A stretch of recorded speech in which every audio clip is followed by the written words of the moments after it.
Hi, Mirco. Thanks for joining my channel. And thanks for joining the Jump team on making a cool Jump Summer challenge. You're welcome. After all, F1 and data analysis are my passions. So seeing so many people joining the challenge and trying their best to analyze some, I would say, challenging but very rewarding dataset, and also something which is outside their comfort zone, let's say, it's something that really makes me proud and happy. It's a data set on the 2025 Spanish Grand Prix. You've made it like a curated data package. So yeah, it's kind exactly. It's like not a bunch of wines. It's like, here's a selected amount of wines to choose from. For example, I tried to fix all the formats of the dataset, all the redundant variables, the things which are not useful for the challenge have been removed. People say that it takes up to 80% of the time doing the prep work for the data. So thank you on behalf of the Jump community for doing that.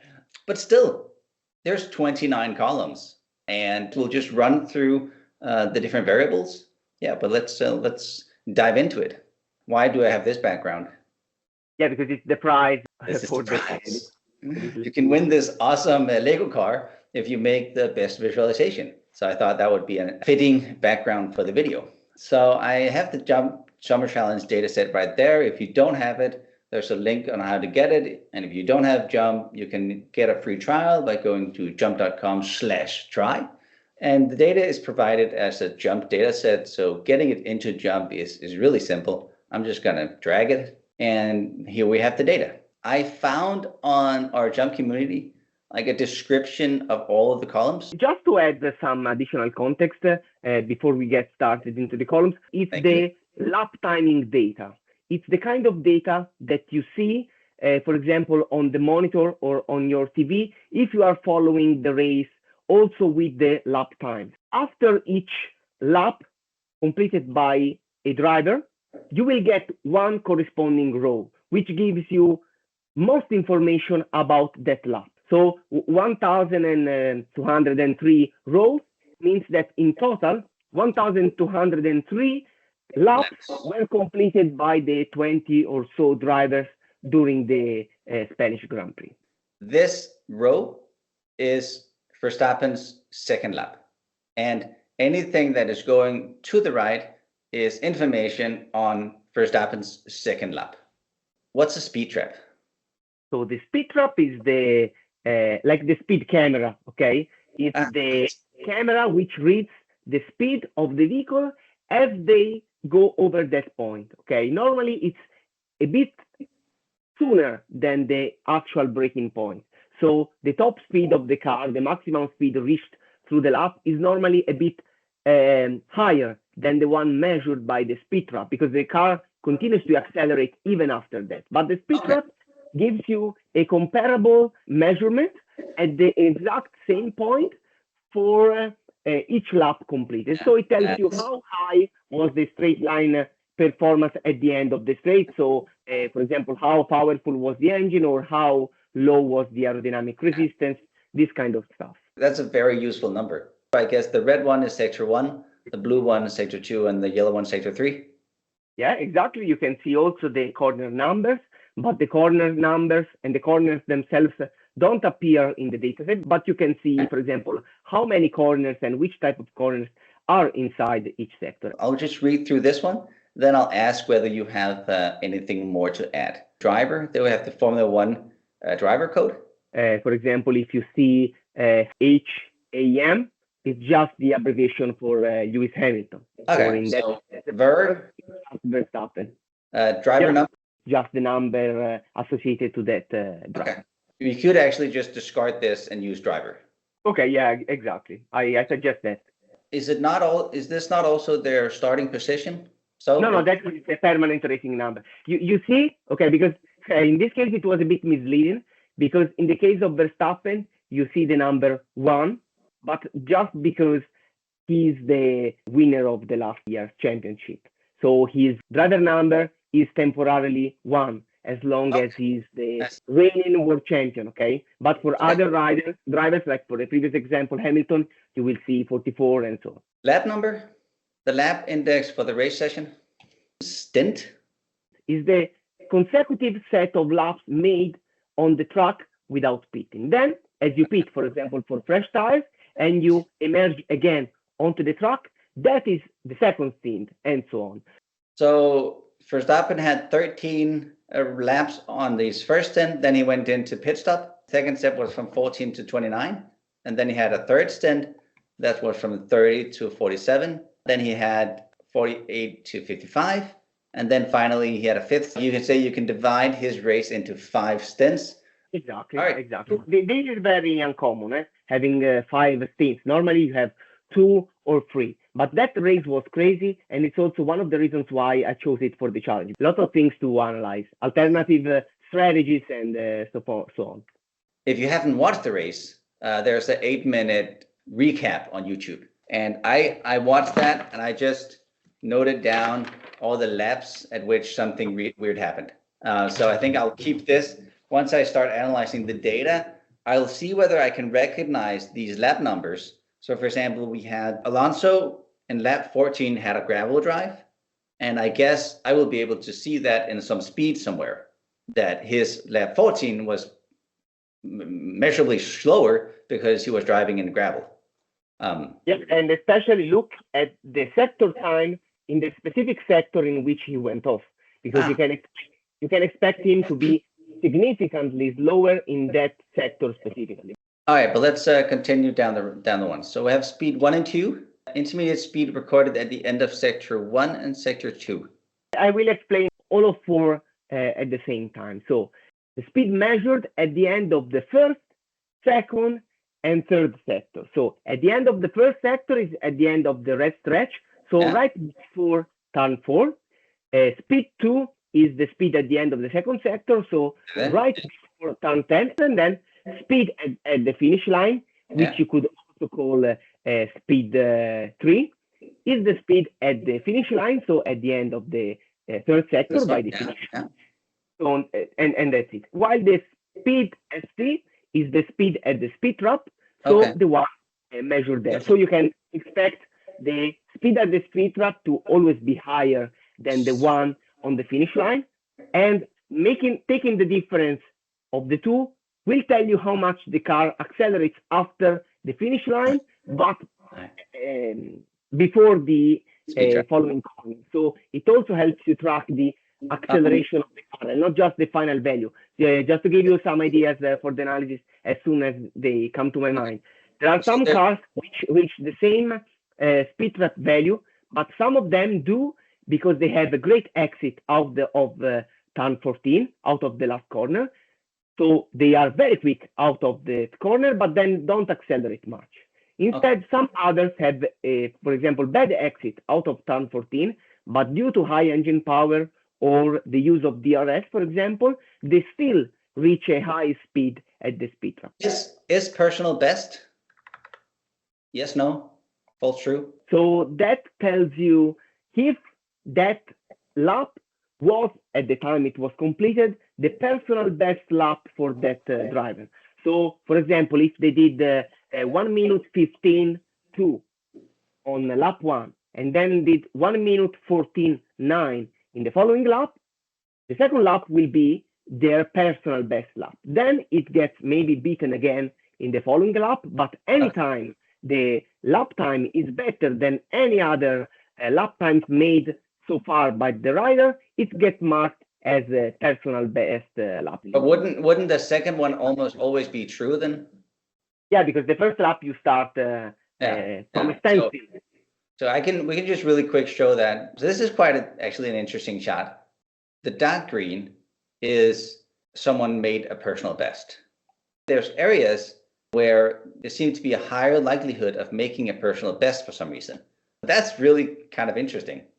So 3 different tires exist, a soft one, a medium one, a hard one, and they perform differently. And so if you have a soft tire, it will wear quicker, but you'll also have a higher grip. Exactly.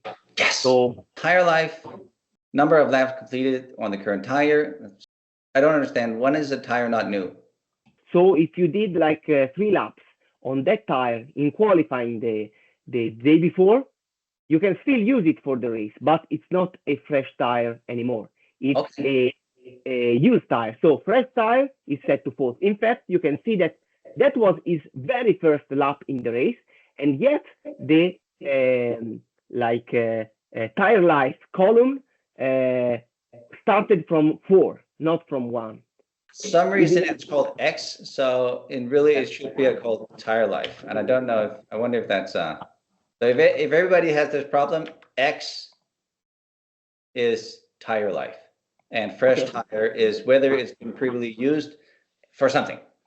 Team, it's the team you're racing for. In case you want to analyze the team and not just the specific driver. Because there's multiple drivers for a team.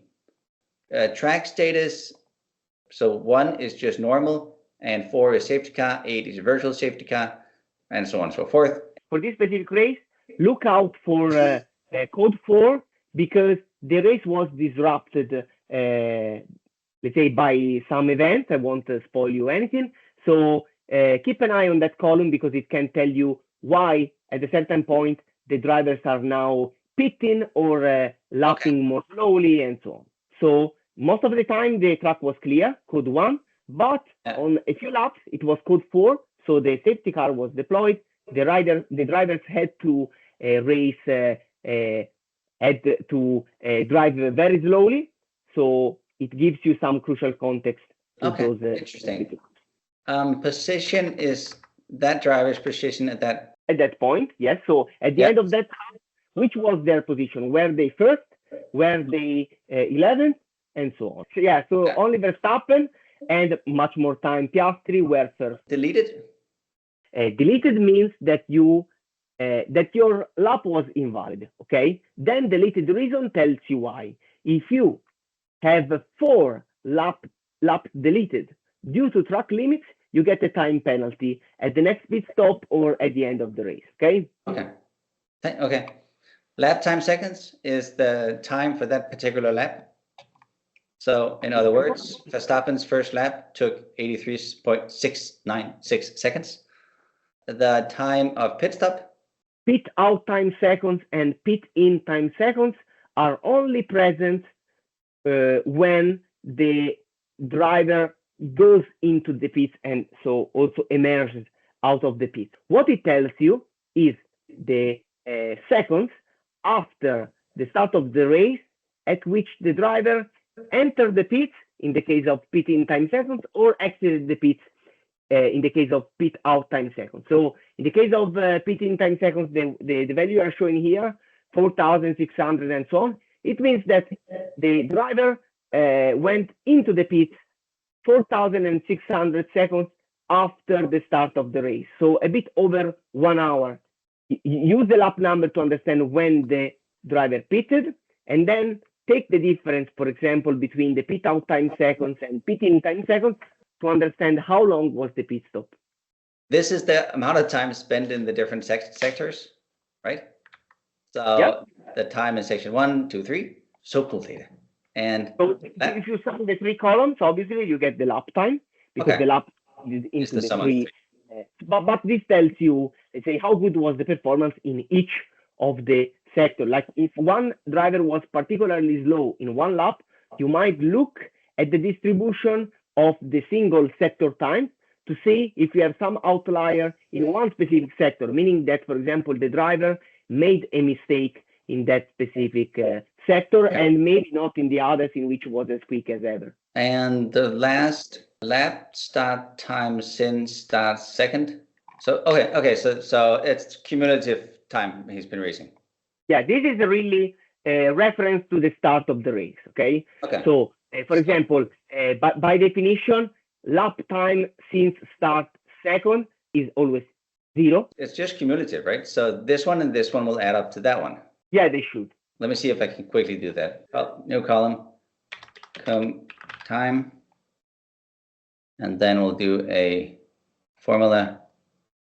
We'll do cumulative. It might not be true for the very first lap, because drivers start from slightly different positions on the grid, but it should be for all the subsequent laps. So this one. So you can see they're almost the same. As you just mentioned, it's a little dependent on where they started, but you can see it's kind of doing the same thing as this one. But it will not restart when it changes driver. But what I can do is I can just add that I want the cumulative stuff to go as a by driver. Then it will start over every time it hits the driver.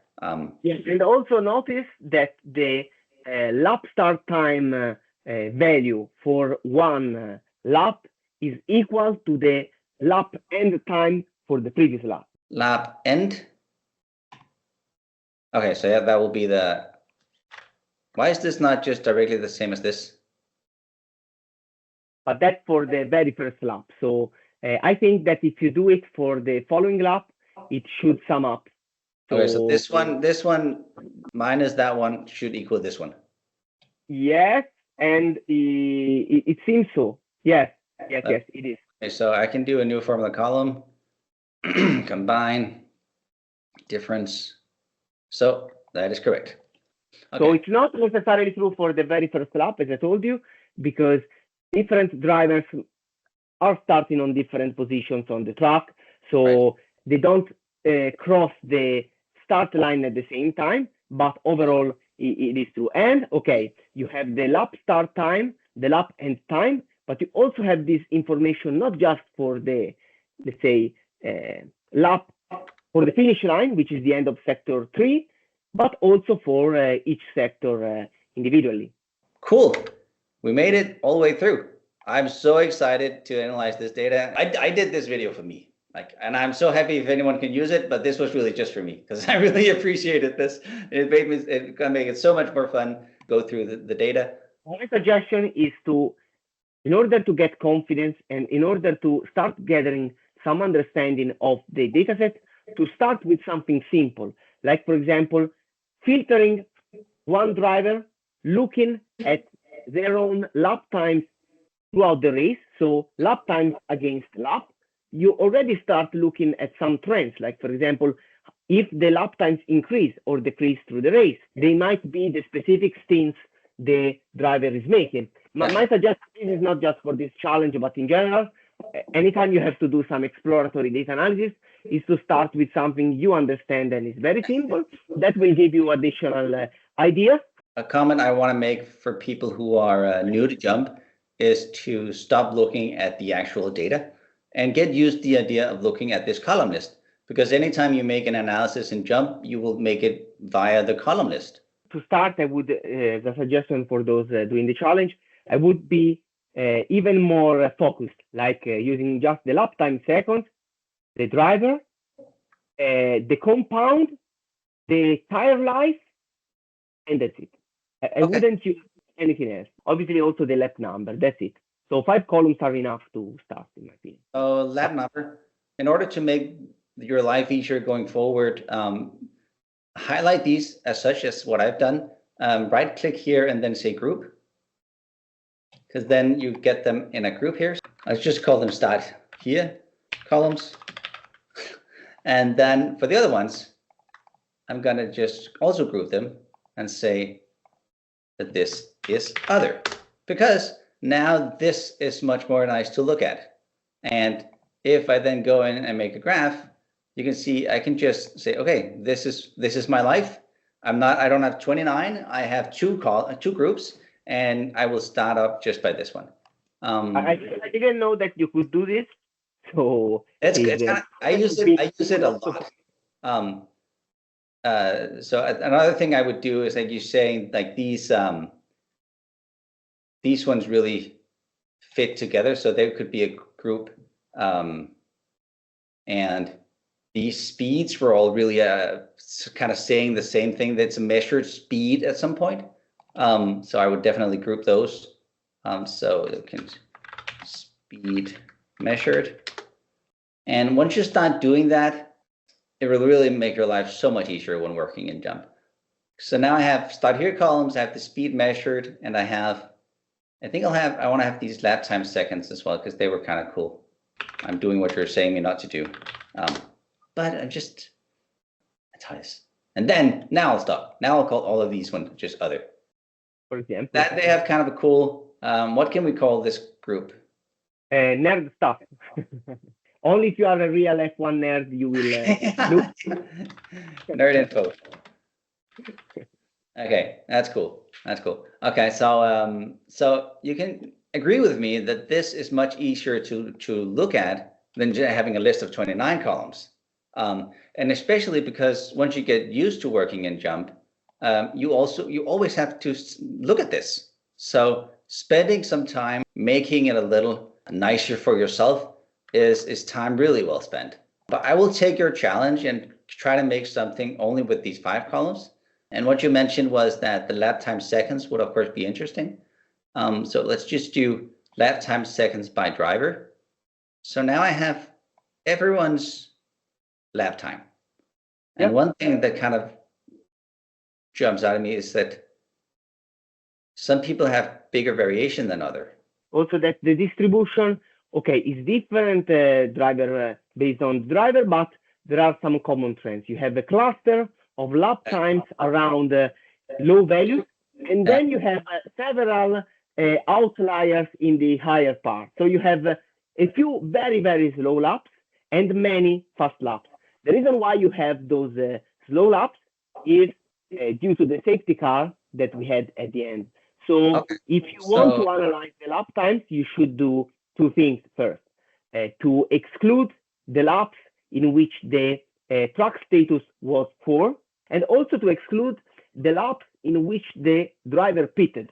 So you're already now not sticking with your own suggestion of staying with the 5. we're all the way to the bottom in the other column.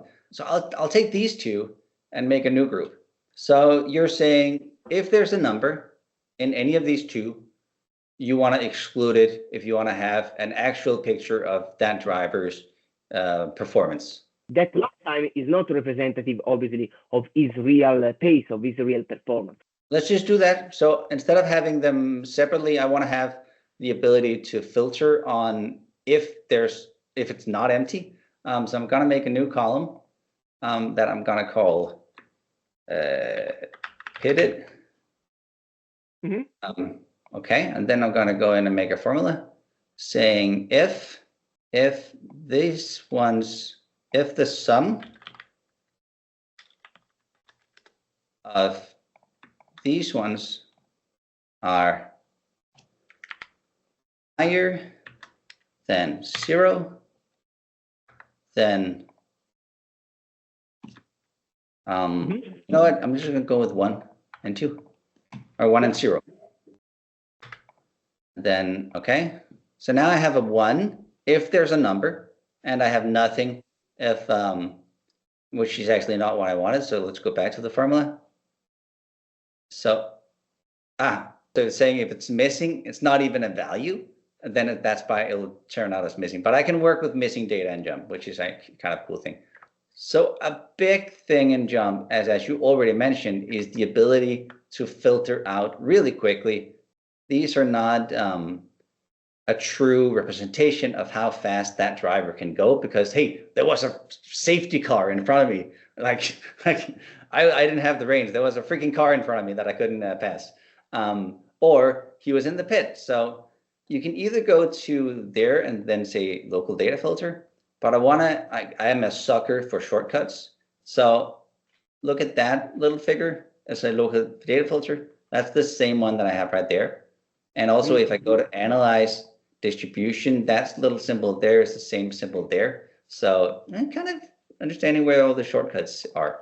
I will make a local data filter where I will use that new column that I have, because then saying, oh, I want that to be so right now it's a continuous variable saying it can take any number. That's not true. I wanted it to be a categorical, like yes, no.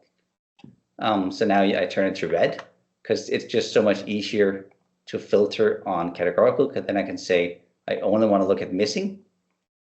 So these are the ones that have a value. So now they're gone. And what was the one that had information on safety car? Status, right? So I can search and I can see it's there. So track status, anything that is not one, I also want to remove, right? Okay, now So, you can see the distribution is much tighter.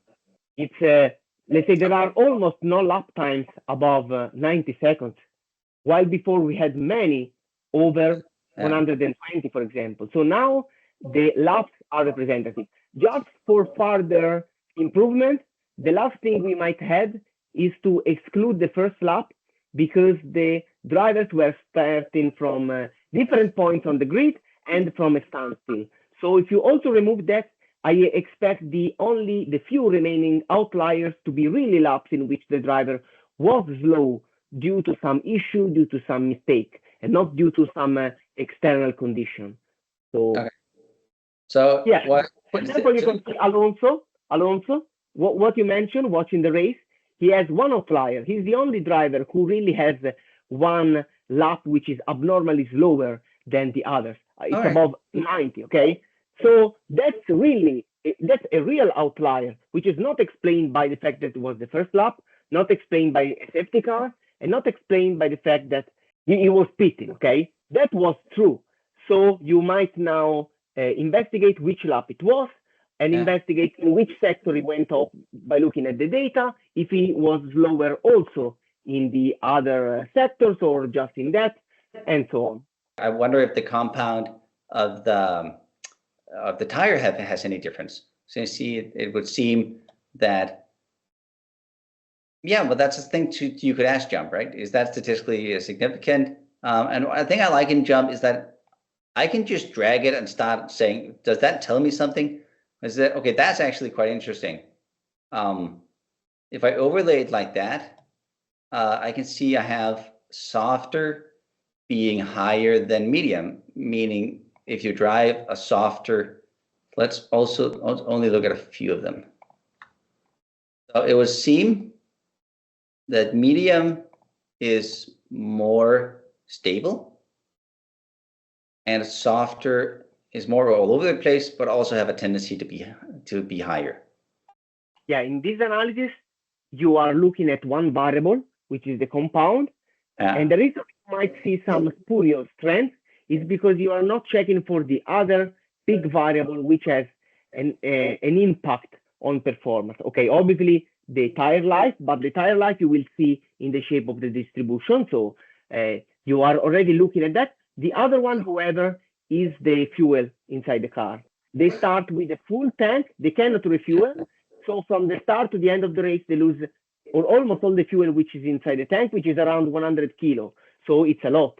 So, for example, if the tire is fresh, is new at the beginning of the race, and if the tire has the same compound, is again fresh, but it's towards the end of the race, the performance of the car will be completely different because it now weighs like 70 kilos less. So many things to take into account. It's crazy. So, for example, about these two, about the behavior of the soft, you can see that you have a sort of a bimodal distribution. You have either very low values or very high lap time values. This is because we had a safety car at the end, for example. So most of them use the soft at the beginning of the race, but also at the end of the race. So this big difference you see is due to the fuel, because from the start to the end of the race, the fuel amount was completely different. While, for example, the medium was probably, I don't remember, you should check, was probably used in the middle part of the race. So for most of these drives, you had that the software was either quicker or slower than the medium, and not due to the car, to the compound itself, but due to the fuel level. So you should add this additional variable because it's now a confounding variable that if you make explicit, will make all the trends clearer. We already did something like this, if I'm not mistaken, together. Yeah, I think so. But Mirco, I will not do that, and I'll just ask the question. I wonder, given my very faulty analysis that I have here, can I separately, using student t-test, the medium compound from the soft compound? And what I want to show is, like, the graph builder is for visualizations, so we're not really getting a ton of numbers. And if I want to make a number on it, I would then go to fit y by x. And the research question in my mind right now is, can I look at LapTimeSeconds explained by the compound of the car, but I want to do it by driver because I believe that the driver is also quite a big influence on whether it'll be faster or slower. So this is the analysis. Then I'm getting it not really interesting for ALB. He only used one. So we can just disregard that one. But I want across all of these, am I able to separate them from each other? But now I have a problem. I need my filter, right? I want to apply the same filter that I have in my graph builder. So to do that quickly, what I can do is I can go over here and copy the local data filter. And then I can just paste it over here, which is really nice because we put some love into that filter. And now it's directly, it just came over to my other analysis. Then what I want to do is hold down Control and then across all of them, make a student pair t-test, because I want to be able to say, can I distinguish them from each other? And then in order to, we can either close the mean comparison and scroll through them. But another thing we can do, we can also right click on this difference, because that will tell what is the difference for this driver, Alonso. What is the difference between soft and medium? And the difference is 0.2 seconds. It's proven not to be significant because 0 is a part of the confidence interval. I have videos on that. And if I want values, these values for all of the analysis, I can make that into a combined data table. And I can then sort them on the difference. Then saying, okay, it was COL, no idea who that is, had the biggest, he had a difference of 1.4 seconds between his, when using medium to soft. They all have the same. It actually would seem that they're not, like some of them doesn't have the same kind of difference, but maybe that's with the safety car and stuff. I can look at their p-values and say, if we use that kind of harsh 5% rule, it's only ANT and Cole that has, I really should learn their names, that has a significant difference. So we can go back in here and like open that filter again and say, so what I can do is I can have this over here. And let's say I want to look, I know now that they're sorted by their, how significant they are. So I can, in my filter, say, I just want to look at COL. Colapinto, yeah. Pinto and ANT. And you see really that, okay, maybe I need to dig further into this because I have 3 laps that were really fast on the soft tire, but actually it was he was faster on the medium than the soft. On average, yes. So something to look into. Yeah. I agree. But again, there's so many things not taking into account.